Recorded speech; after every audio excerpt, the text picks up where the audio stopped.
If anyone has any questions, though, feel free to ask towards the end. I'm going to be presenting some of the research that I've been doing and some of the work that I've been doing for Coreference annotation. Before I get started, just a little bit about myself. For those of you who don't know me, my name's Ari Bornstein. I'm a senior developer advocate for AI and startup at Microsoft. We're responsible for working with the AI developer community and trying to enable developers to be successful with their AI applications on the cloud.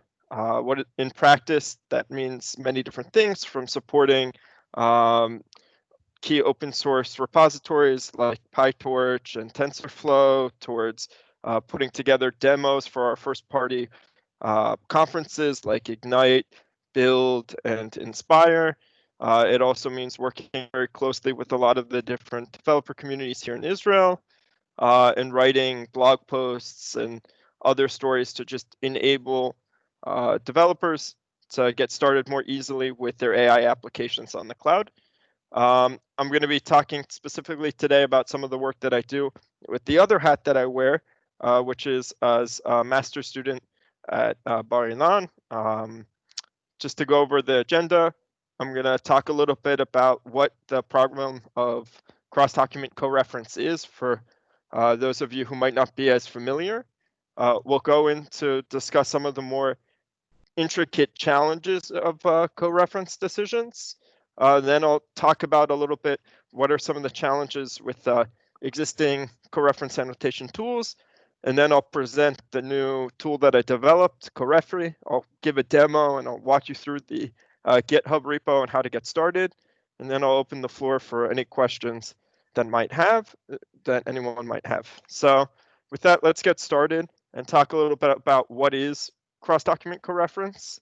I assume that many of you on the call have some background in natural language processing, but there might be those who don't. So to get started, we'll start at the 101 level. And the concept of cross-document coreference resolution is the task of clustering all the mentions, words, names in text across multiple different documents, so that we can find all the textual phrases that refer to the same concept, entity, or action in the described texts and scenarios. So for example, we have 4 documents here. All of these mentions or textual expressions refer to this concept of the Larry Bird exception, and we want to train a model that identifies the linkage between all the textual expressions that refer to the same thing in the real world. So let's actually, when we look at this, it's very important because for downstream tasks, especially tasks that require long-term context, such as multi-document summarization, information extraction, relation extraction, question answering, being able to have strong coreference systems, especially for a cross-document domain, strongly increases performance on these downstream tasks.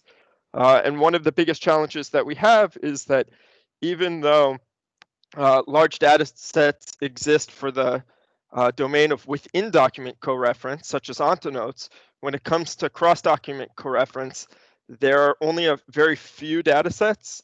Most of them are partially annotated, and they're very challenging to model. So when we actually look and try to ask ourselves, why are we in this scenario? Why is this field of cross-document annotation so much more difficult?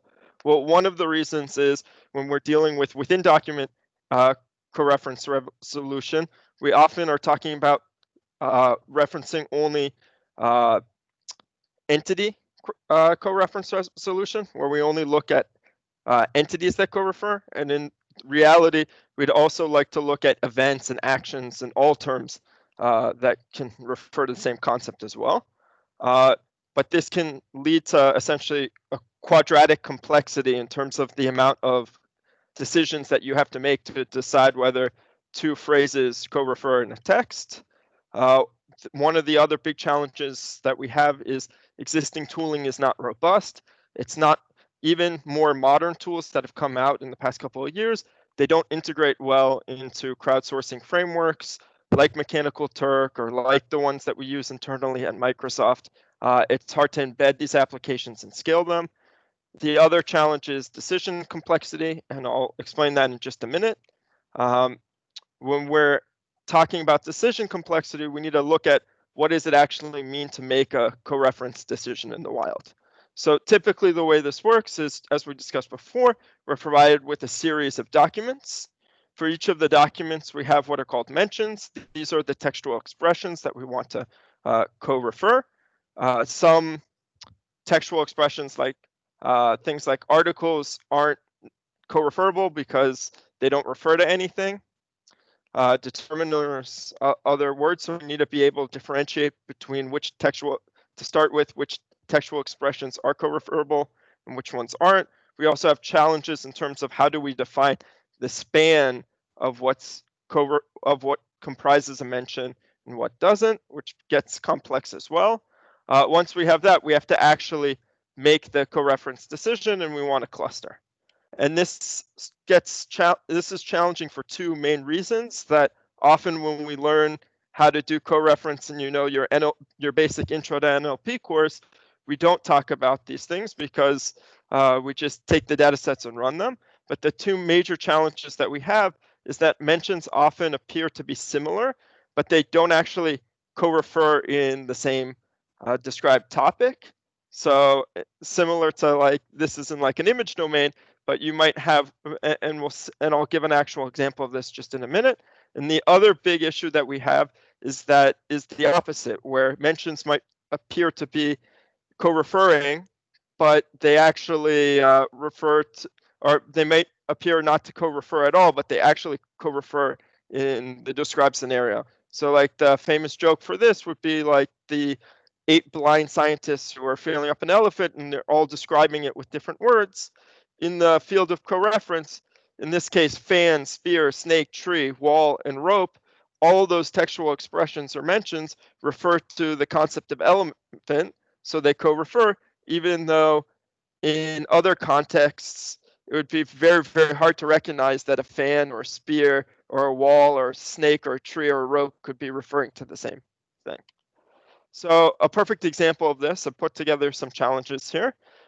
If we took these two documents and we wanted to co-refer the mentions, we'd see that this can be a little challenge.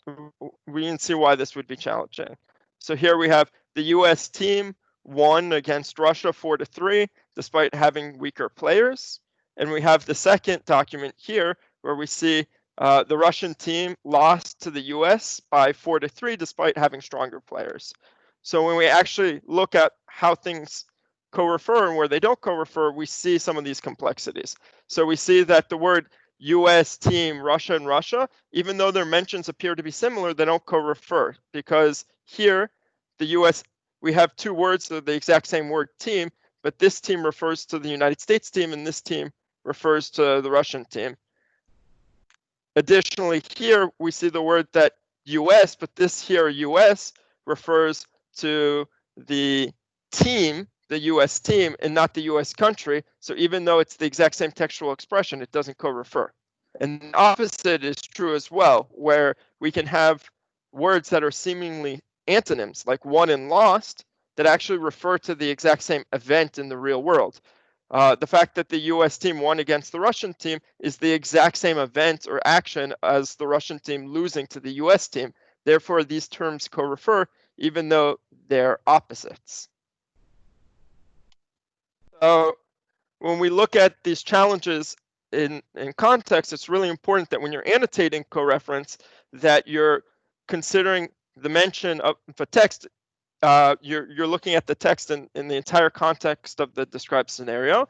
And this can be really, really challenging because traditionally, if you have poor tooling, this can slow down the annotation process. Because when we look at how many annotations that we have, decisions we have to make, which is quadratic, you have to compare almost, there are different approaches, which we'll look in a minute later at, but when we look at the quantity of these decisions, if each of these decisions takes 3 or 4 minutes, then annotation time can take tens of thousands, if not hundreds of thousands of worker hours. So we need to be very, very careful of that. So when we actually look at coreference annotation, we need to look at, there are two specific approaches up to this point that have been applied to annotating coreference data sets. The first is the more traditional method, which is pair-based annotation. And the way that pair-based annotation works is typically the annotator is provided with a text, they're provided with one mention, and they're told, or they're provided with a mention, they're told to find the antecedent and mark an antecedent that refers to the last place that refers to the same mention. Now, the challenge with this type of approach is that it's very error prone and it requires a lot more decisions to be made, because essentially you have to compare each mention here against every other word before it until you find the one that co-refers with it. Additionally, because you don't have the context of the assignments that you're making and you're making them independently, you can have a lot of transitive errors where you might say that two words co-refer, but then another word doesn't co-refer, but then link it in the other way. And so you have these chains that are error prone and not very good. The other method, which is a little bit better, but has some challenges as well, is cluster-based annotation. So the way that cluster-based annotation works is that for each mention, we either assign it to an existing cluster or we assign it to its own cluster. The cluster can also be by itself. And in doing this, instead of for each mention comparing it against all the previous mentions, we're then only comparing it against all the previous clusters. And when we look at the previous clusters, we can kind of see their context. So this is a little bit better than previous pair-based approaches, but there is one disadvantage of this approach if you're not careful, which is that in a pair-based approach, you can parallelize the decision process. So if I have many different workers, I can actually break up into essentially pairwise decisions across multiple different workers. Again, it affects the accuracy because in the end, like we have all that issue of transitivity. It's hard to understand how all those links come. We end up with a much noisier data set. In the cluster-based approach, we can't parallelize, but we end up with much higher quality data. So when we look at the 5 key challenges of the existing coreference annotation tools, they come down to these 5 things, which is the speed of annotation. When I'm given how long does it take me to actually decide whether 2 mentions co-refer? 2 is the scalability of how I can scale this out to many different workers and annotators, how I can do this in a robust way that actually aligns with the frameworks that we're using.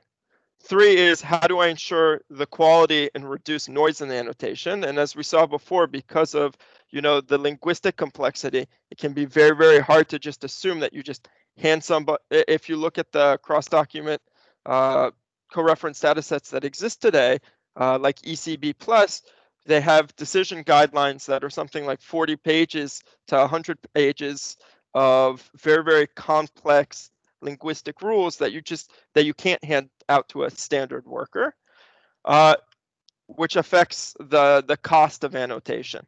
It means that you need high quality workers, that you need to pay them a lot for their time, that it's hard to scale. And the last most important part of this is the exhaustiveness of the annotation. So one challenge with the existing tools today too is they don't guarantee that, especially with the pairwise, but also with cluster-based tools today, and this is a weakness of all pairwise approaches, that there's no way to guarantee this in a pairwise approach, is they don't guarantee that every mention is compared in a cost-effective way, compared against every other potential mention that it can be assigned. And what this ends up leading to is that you end up with a lot of partial annotations, and then you have problems where you can't properly evaluate coreference models on raw text if they're trained on partially annotated data. So to tie it all together, that's kind of what in the work that I'm doing in Bar Ilan is I'm working on. I've come up with a new technique that will significantly reduce the annotation cost and complexity of coreference. There's 3 main components of it. The first component that we'll be talking about today is developing higher quality annotation tooling.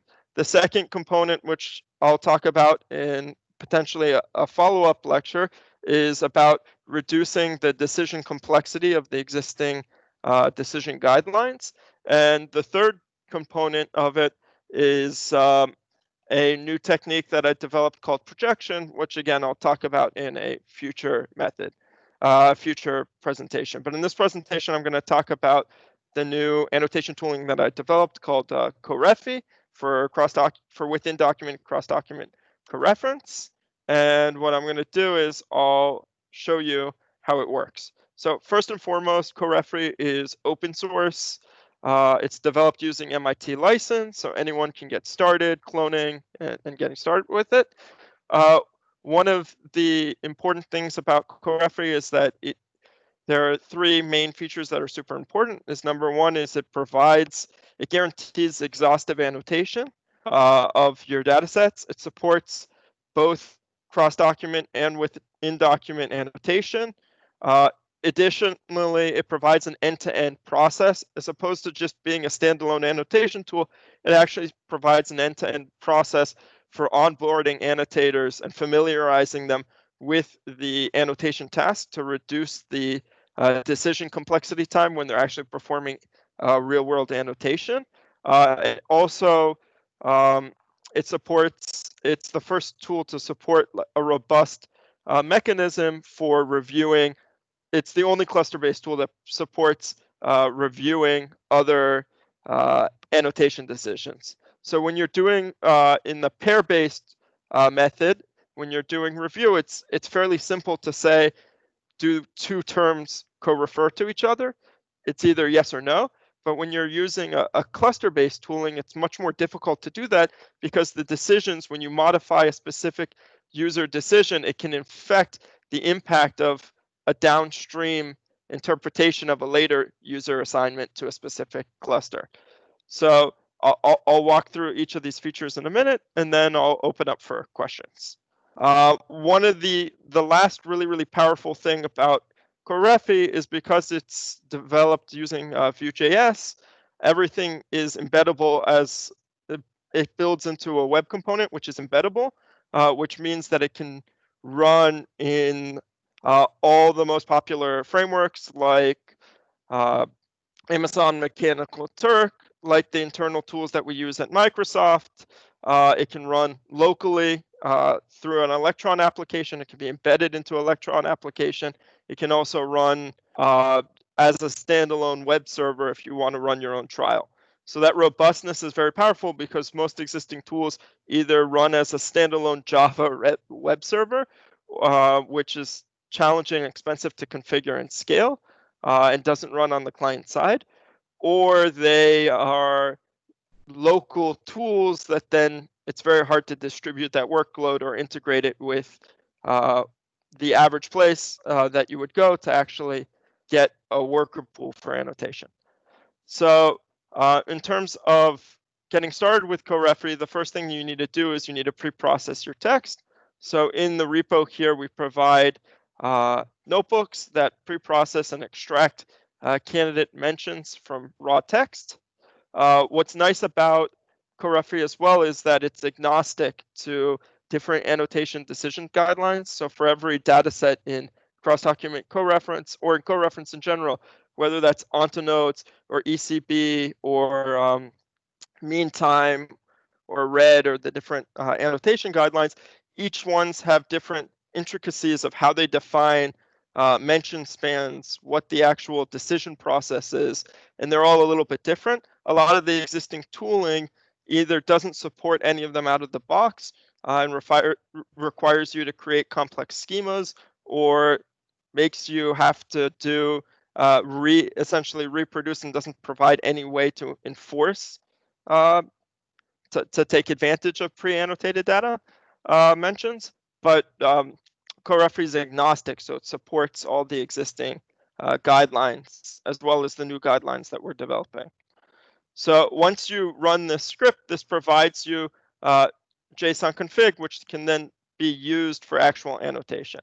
So if you're interested in using this, there's a demo that I developed. It's aka.ms/CoRefi, and it will show you the end-to-end features of CoRefi.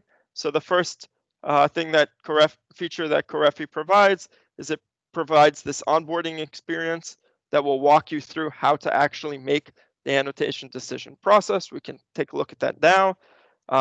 So it will explain that you see two mentions here, that the first mention is assigned to a mention cluster, Intel, that each of the clusters that we have are managed here in the cluster bank, and that they can be selected using the arrow keys or by clicking on a previously assigned mention. The current mention, the one that you're going to assign, appears in purple, and the current mention is assigned with the spacebar. So this is another really nice feature of CoRefi, is in a lot of the existing tools, mentions are assigned using the mouse with a drag and drop interface. And that actually is very slow because it takes about 4 or 5 times as much time to drag a mention to the specific location in the cluster bar as it does to use the keyboard and use a keyboard. So by having the annotation flow be keyboard driven, it increases the speed of annotation significantly. And then when we look here, it also explains the actual decision process and how to actually use the controls. If you ever get lost, we also have a help menu that explains everything as well. So then once you do that, it also will provide, it can guide you through and make sure that as you're learning the process that you make the correct decisions. So for instance, if I try to assign this mention Mobileye and say that it co-refers with the Intel cluster or that it belongs in the acquired cluster, I get notifications and feedback that guide me into the correct decision of assigning Mobileye to its own cluster. Here we see that we have Intel Core, that this co-refers with Intel. So we assign that and we can get essentially direct feedback that encourages us to continue. And all of this is configurable in a configurable JSON schema. And then when we're done, it finishes and we can finish the annotation process.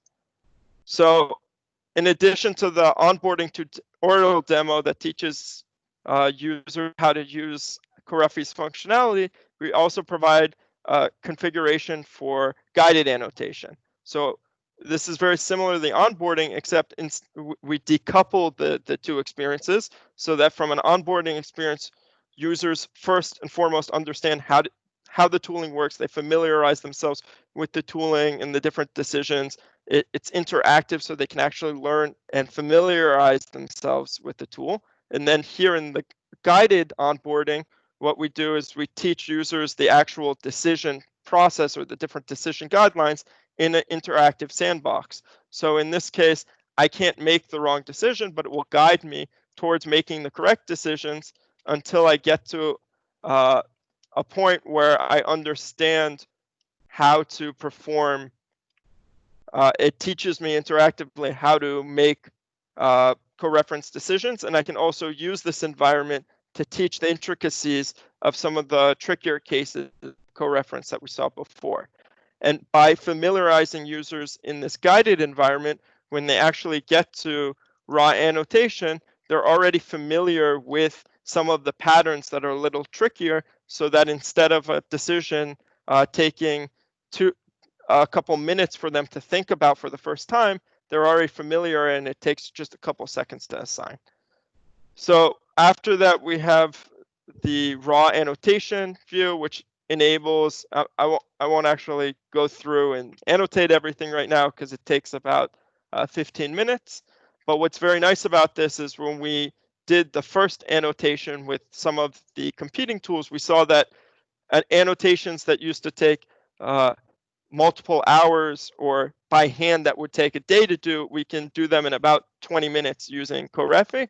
And we scaled that out with a trial using a Mechanical Turk. And we saw that even with people who are not linguistic experts, that we could train them through the onboarding process. We could teach them how to make decisions, and we could compare that with the ECB gold decisions. And we saw that we were able to get rather quick annotation, significantly quicker annotation than the regular annotation, higher quality, and much cheaper and much more scalable. And the last really cool feature of Corefi is this concept of review. So in order to ensure annotation quality, because CoRefi is designed for crowdsourced workers, we essentially provide a mechanism that allows a experienced annotator to review the decisions that another annotator may have made. So for instance, we can see that they said AMD co-refers with advanced micro devices, that Hector Cruces doesn't refer with advanced micro devices, so it belongs in its new clusters. And in this way, we can actually review. So we can see here that the annotator said that he co-refers with advanced micro devices when it actually co-refers with Hector Ruiz. And in doing so, we can fix that mistake. And then later on, the decisions that we make get propagated through, so we can actually track and understand the impact of the reviewer modifications on the interpretation of downstream annotator decisions. So everything here is open source, available. You can get started relatively quickly. Also, this demo here, what's very nice about this demo is also open source as well and running through GitHub. So if you want to look at a sample implementation or how to get started yourself for your own research, if people are interested in developing, using CoRefi for developing more robust NLP datasets themselves, everything's available here as well. And with that, I'm going to turn it over to questions, because I'm sure that there are probably some questions about the tooling or how to get started with it. And yeah, thank you so much for your patience and time.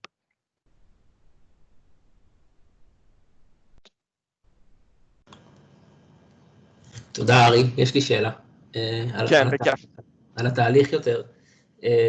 דברים כמו Weak Supervision או Active Learning, זה דברים שאפשר להכניס יחסית בקלות בפייפליין הזה? כי באמת זה נשמע לעשות איזה לייבלינג מההתחלה עד הסוף, זה משימה קשה. אז זה נכון, אז האמת שכן. הסיבה שאני לא הכנסתי את זה לדמו, לגרסה הראשונה, כמו שאתה יודע, עומרי, שעבדתי בוואט, אני עבדתי הרבה עם Active Learning, אבל לאחרונה התחלתי להבין שבמיוחד במשימות כאלה כמו Coreference, שהן קצת יותר מסובכים, מה שאנחנו רואים בפועל, שהרבה פעמים שאתה מייצר את הדאטה סטס האלה עם המודלים, עם Active Learning, what we see is that we tend to and we're working on this. We're trying to see what there are better ways to do this, but you see that you end up adding data leakage based on the model architecture that you're using to perform the active learning decision. And so because Coreference is a little bit more subtle in terms of, as opposed to other tasks like object detection, where you can clearly see, is this in the bounding box or is it not? Often we'll find that people will accept the model's decision, even if it's not necessarily correct according to the guidelines, because it's borderline. And then what will happen is when you're evaluating with many different model architectures, let's say we used, a transformer-based architecture to model the coreference decision process, they tend to perform better than on the data sets than other architectures that might in the future be developed that actually model the task better. So again, that's the main reason. That being said, CoRefi, everything that we've done here, because of the way that we design the configuration schema, everything integrates perfectly into a way that, and I will in the future, as we refine that, provide notebooks and we understand the risks a little bit better in terms of integrating active learning. We'll provide notebooks that will show how to integrate active learning into Coreference, Annotation, CoRefi as well in a later release. בכל מקרה, נראה מדהים, הלוואי וכל הטאגינג טולס היו נראים ככה. אז מה שאני חושב שהכי מגניב ממה שעשינו פה זה באמת, like, because everything, and I think I have a feeling that this is going to be like a big differentiator because it's being developed and using web components. The ability to take the code here, bundle it up into something that can be pulled in with a CDN and then embedded into any application, whether any crowdsourced tooling or other tools, and just embed it as a view is extremely powerful. And so if other people are developing annotation tooling or any other forms of tooling for dataset creation, I'd be happy to consult and talk with them. Additionally, if anybody's working or interested in of actually building a Coreference dataset, I'm doing a lot of work in this field right now as I'm finishing up my thesis, and I would love to be able to sit and talk and compare best practices as well, and share some of my learnings. יש עוד שאלות?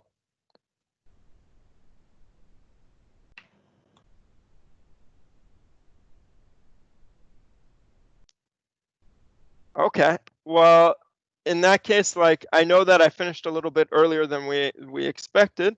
One of the other things that I provide, like, as a developer advocate, a lot of the work that we try to do is we try to align with the work that different teams are working on in the different product teams. So if there are interesting solutions, so for instance, I've worked with Video Indexer in the past. I've worked with commercial software engineering team, a little bit with Microsoft Health and Dynamics on some posts or content as well. If people are interested in spotlighting some of the work that they're doing in a post that they want featured on the Azure blog, or they'd like to understand a feature of Azure a little bit better that doesn't really make sense to them, please feel free to this is like in addition to this research, please feel free to reach out to me, and maybe we can work together to develop something that can be really useful for Microsoft's developer community as a whole. With that, thank you so much, everyone, for the time, and I'll hand it back to Moshe and Omri.